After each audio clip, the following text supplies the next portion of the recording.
What's up, everyone? I all hope you're having a blessed day. We got another video for you today, and this one is all about Ken Kaneki. For those of you who know him, to give him a brief introduction, he is the main protagonist of one of the best ever shown ever made, that being Tokyo Ghoul. If you watch the anime, you might feel disappointed by how it was done, but the manga is truly god tier in terms of story and writing. Dare I say, it is literally on Attack on Titan level, and had it got a faithful adaptation just like Attack on Titan did, we'll talk about it in a very different light in present day. Like I say, in terms of anime, in terms of writing, it's top 5 anime of all time, but I'll let you come up with your own decision for that. But this video is all about identity, which is an ongoing theme throughout the entirety of Kaneki's story, about accepting who you are despite the world rejecting who you are. This video has been titled The Greatest Depiction of Denial. Let's get straight into it. Ken.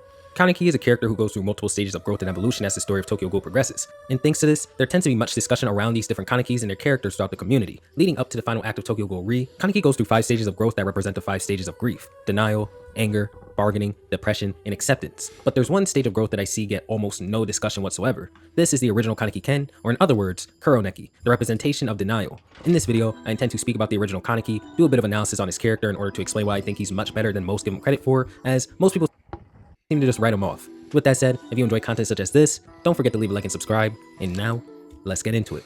I'm sure most are familiar with Tokyo Ghoul, know how Kaneki's story begins, but for those who don't, I'll give you the quick rundown. Tokyo Ghoul takes place in a setting where there are humans and humanoid beasts called ghouls that hunt down humans and eat them. Humanity would eventually find a way to cull ghouls and resist them, and in the current age, ghouls have become eliminated on sight. There's even an entire system and branch of government dedicated to eradicating ghouls. The status quo forced ghouls to retreat into the shadows of society and survive in primarily 2 ways: either pretend to be a human and live amongst them to the best of your ability, or just be a ghoul who does what ghouls are supposed to do at the risk of persecution.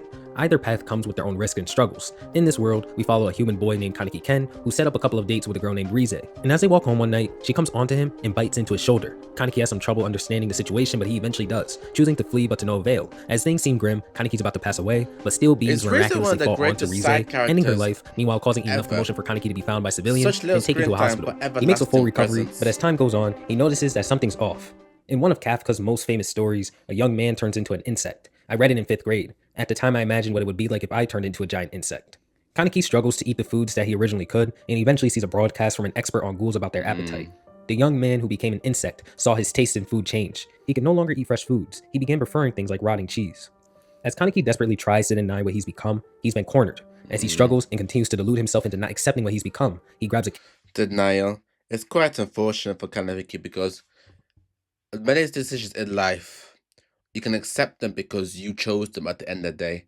This is one of the decisions what he hasn't made, yet it's kind of been forced upon him, which in that vein, he's rather sympathetic character. So it is pretty peak for Kaneki, but kitchen knife and says that if I can just damage my organs again, then they'll have to replace them again, and I can become human once more. This is how far Kaneki was willing to go to deny his reality, and this behavior foreshadows his breaking point later on in the story.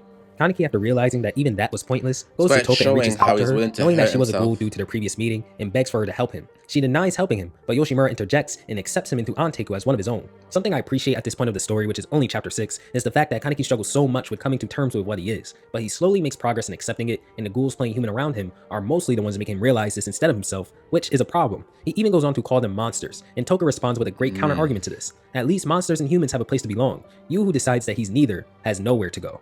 Despite that, Kaneki should be having a very hard time coming to... Very true. What do you do in a world where there's such a big divide and in the middle is you, neither one or the other, but in other ways you can see you're also both at the same time? It's really quite the showing of, do you have a glass half full mentality or a glass half empty kind of mentality?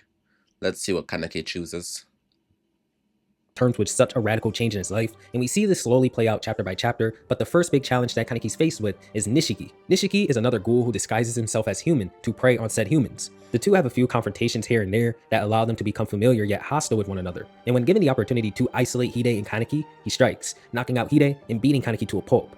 Nishiki points out that Kaneki's body is super flimsy, and this is essentially the story knocking Kaneki for not eating the body that Toka offered him when they first met. Sui Ishida tends to shoot little jabs at his characters through remarks such as this throughout the story, but another thing this confrontation does is remind the reader that Hide is very important to Kaneki despite him being a ghoul. Hence is why we eventually find out pretty much every ghoul who integrates into society in Tokyo Ghoul has a human who's important to them or impacts their life in one way or another. Kaneki is closer to ghoul kind than he initially At wanted to the end of believe. the To day, circle back to the confrontation one thing what to be always universally true, no matter what you are or who you are, is that bonds will always true, genuine bonds will always transcend any kind of division.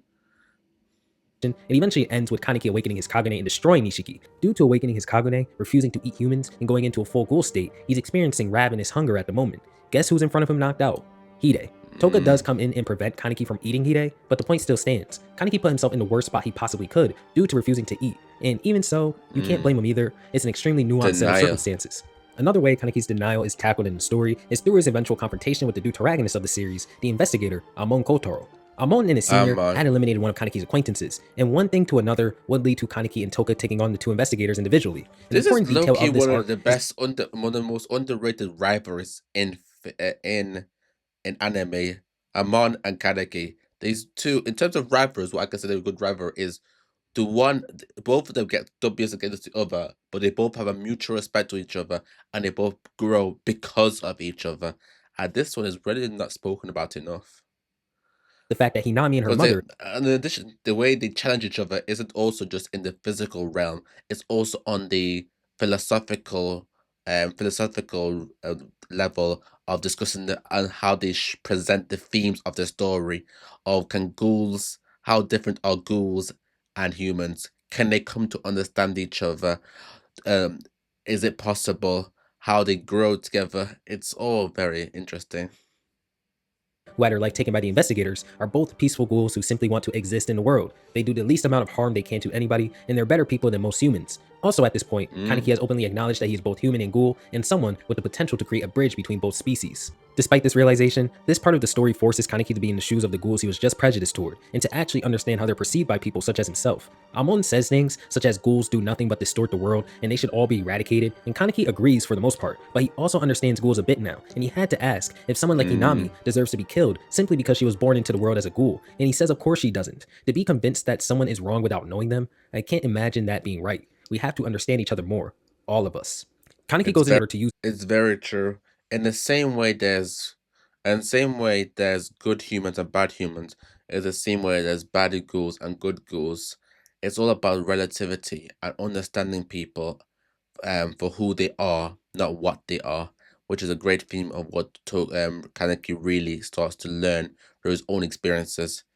It also shows that I love the importance of growing and wisdom in terms of making like decisions about identity. Because at the end of the day, in order for you can't just take people at surface level if you truly want to understand them. You have to look inwards to really see the depths of who they are as a being. His abilities and defeats him right after. But as he walks toward Amon, he begins to beg him to escape as he's losing control over himself and his hunger once more. He asks Amon to not allow him to become a murderer, and of course, this has a profound effect on Amon and changes the trajectory of his character Though? somewhat. Amon deep down inside feels a lot of hatred for self-defense? ghouls, but it's the kind of hatred that starts as love. However, that's a story for another time. Point is, instead of denying himself of what he is this entire time, he finally takes some steps in accepting the ghoul side of himself and makes some progress. However, he still has to control and deny the part that would make him take Amon's life. Ishida manages to do a few things here. First, he shows that Kaneki can still make some kind of progress despite his struggles with being a ghoul and denial incarnate. And second, he can display denial in a way that is both positive and negative for Kaneki as a person, as this form of denial was likely Kaneki's greatest investment yet. All in all, this results in Kaneki going into yet another rampage and being stopped by Yomo this time around. At this point, we've come to see that Kaneki has this habit of throwing himself into situations that he can't handle and eventually being bailed out by someone. And this even happens in— I also want to talk about this part in terms of growth. This is one of the nuances of what's so good about Tokyo Ghoul. Naturally, being the idea that growth doesn't simply mean isn't a simple linear upwards spiral. It can take all the shape sizes. It sometimes go up and then wiggles a little bit, goes back down, and then goes back up again. Um, which makes it all the more better in terms of writing. Here, Kaneki made growth in terms of his understanding of himself. However, he was still rejecting part of himself, and that resulted in him not being a complete version of himself. If you truly want to be your best version of yourself, you have to accept all of yourselves, the good and the bad.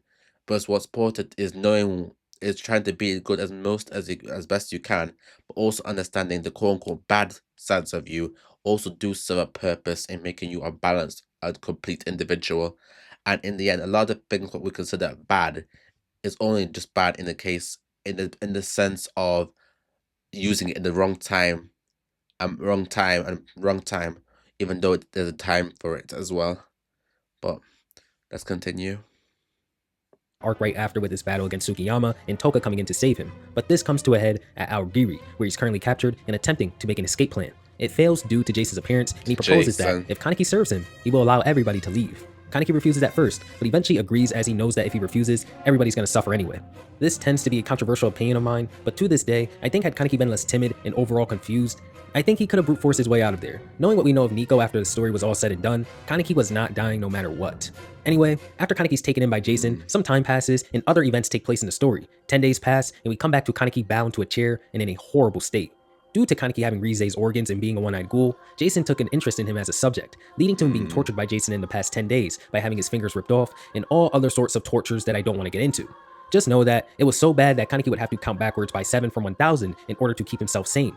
Every disadvantage in the world is from a lack of competence. The weak were trampled on, infringed upon, violated, abused. As Kaneki thinks of everyone that he's met, he finally stops at his mother, who once told him to be somebody who knows pain, rather than someone who hurts others. And he calls for his mom, asking if he's grown up the way she's wanted him to, only for Rize to appear. When you really think about it, Kaneki is literally the OG, like sufferer, if even to call it that.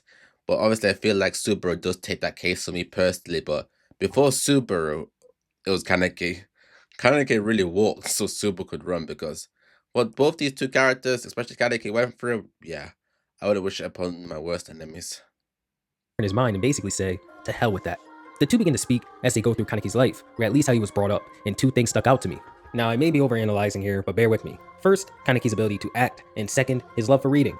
When one acts, they're pretending to be a character for a storyline in a world that doesn't exist, and Kaneki being a reader who primarily enjoys fiction, more than likely read for the same reason that he was so good at acting, to imagine himself in a situation that he was never in. Denying himself of reality was something Kaneki constantly did, even as a child, and I wonder why, wink wink. Kaneki and Rize reach a point of Kaneki's life where they discuss Hide, and she mentions Very interesting point on this character trait of Kaneki. The idea of trying to he loves a fiction is to represent his idea of wanting a different reality for himself. But at the end of the day, fiction is just fiction.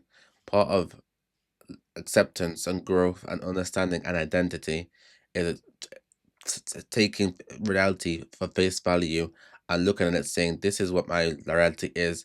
I can either bend towards it or conform to it. I can either shape it to my own or be consumed by it. But all the same is it's about making that choice to be your true authentic self through it all and not be swept away by reality, but make it your but be able but you are the own arbiter of your own reality. that Hide's life is at risk because of Kaneki himself, and we're soon going to see why. Jason returns to torture Kaneki, not physically this time, but mentally. He places two people in front of him, two of these people being the people that he sacrificed himself to save. Not only this, but their parent and child. Kaneki curses him, as Jason simply asks him to choose, mocking him while doing so. A truly despicable man we have here. In the face of this decision, Kaneki does not choose, as he likens making a decision to being the one to take the life of the one who doesn't survive. And this results in them both being killed. This is where reality sets in for those such as Kaneki who wallow in indecision. Everything around them will collapse. You can connect this to Kaneki's denial, as they're similar in nature and have the same results. If you're denying your grief, you're only stopping yourself from opening the door of your own prison. And we see Kaneki crying in a chair as he realizes that their deaths are his fault, and he asks for someone to help him. This is where Rize comes in and says, nobody will help him. As Rize is a figment of Kaneki's imagination and sort of serves as a logical devil on his shoulder, she blatantly explains to him that everything in his own life is his fault, and in a way, she's right. His life as a ghoul started because he was foolish enough to trust Rize. Those two people passed away because he chose to not kill Jason when given the chance. Even his mother passed away because she chose to try and save her sister instead of focusing solely on her own child. There are times where you have to let go of something to protect another. Your mother couldn't do that. Not only did she fail to save either of you, she lost her own life. That is not kindness, that's just being weak. She lacked the resolve to let something go. This is what Kaneki had to hear at that specific moment, as it pushes him to resolve to not allow anybody else to be hurt. Harsh but true. It's all about taking 100% accountability for all your actions. That's what it means to be a true a person who's willing to grow and change. it also goes back to the whole idea of identity, which I've been trying to put as a separate point this video. As long as you are your true self, you can always accept yourself for what you do, who you are, and the actions you commit. And as long as you have chosen those actions, and those actions are generally actions that you want to do, you should always live your life in true content because you made that decision because you wanted to do it.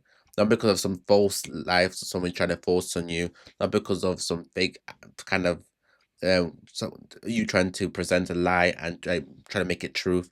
No, as long as the decision is based off your true authentic self, that is what matters, and that is what you should and as a result, you should be accountable for all those actions because no one else made you do it. You did it because you chose to do it because you wanted to do it because that's who you are. He knows and understands how his decision making has gotten him to the point where he's at, and now his denial is even causing those around him to perish. Kaneki makes a vow to eliminate those who threaten the people that he loves, and Rize points out what he once said about being unable to control his Kagune, and Kaneki simply says, then I'll learn how to control it. He begins to eat the false image of Rize as he declares that he's going to surpass her, and not only accept the ghoul that's in him, but him choosing to devour this image of Rize is a metaphorical declaration of him identifying himself as a ghoul and a ghoul only. And in this moment, we progress from denial to anger. I hope you guys enjoyed my analysis on this underrated version of Kaneki, and I believe he serves as the perfect foundation to what is one of the greatest protagonists of all time. It With that is. said, let me know if you enjoyed the video, and I'll catch you on the next one. It Peace. is. Great video, I'm not going to lie. When it's really a shame when you really look at Tokyo Ghoul for what it was in terms of the anime adaptation, because in terms of writing, it's literally, for me, it's literally like top 5 in anime. Like, IoT, I'll always put it as the best anime. Code Geass is amazing. I do generally put Full Metal Alchemist Brotherhood as number 2, but Death Note is good writing, at least the first 25. But in terms of pure writing, Tokyo Ghoul is really up there. But things which were never would be. It's unfortunate, but as I can say, this video was all about Kaneki and his identity. It's and being in denial, and it's really just a message to ourselves at the end of the day. Denying ourselves of who we truly are is never going to lead to a path to success in all realms and all endeavors. And denial is one of the biggest stagnations of growth because it's only through confronting who you are and then accepting yourself who you are can you truly move forward and grow in life. So that's all I can really encourage for anyone to do today. Really look inwards in terms of your life, whether it's success, relationships, business, career, whatever it is. Think about who you are and how different things and how you want to align your life to get to outcomes you want. Does it mean letting go of some things? Does it mean choosing to be more of this as something else? I don't know. I can't possibly say a perfect example for every single thing you're going through. But at the end of the day, it all starts by looking inwards first, and everything else from there extrapolates out. But that's been a video. I hope you enjoyed it. This is much more deeper philosophical kind of video, but it's kind of by nature if we're talking about Tokyo Ghoul. But like and subscribe. If you like these more deeper conversations, do let me know in comments below. I'm always interested in trying different things out. But until next time, ciao.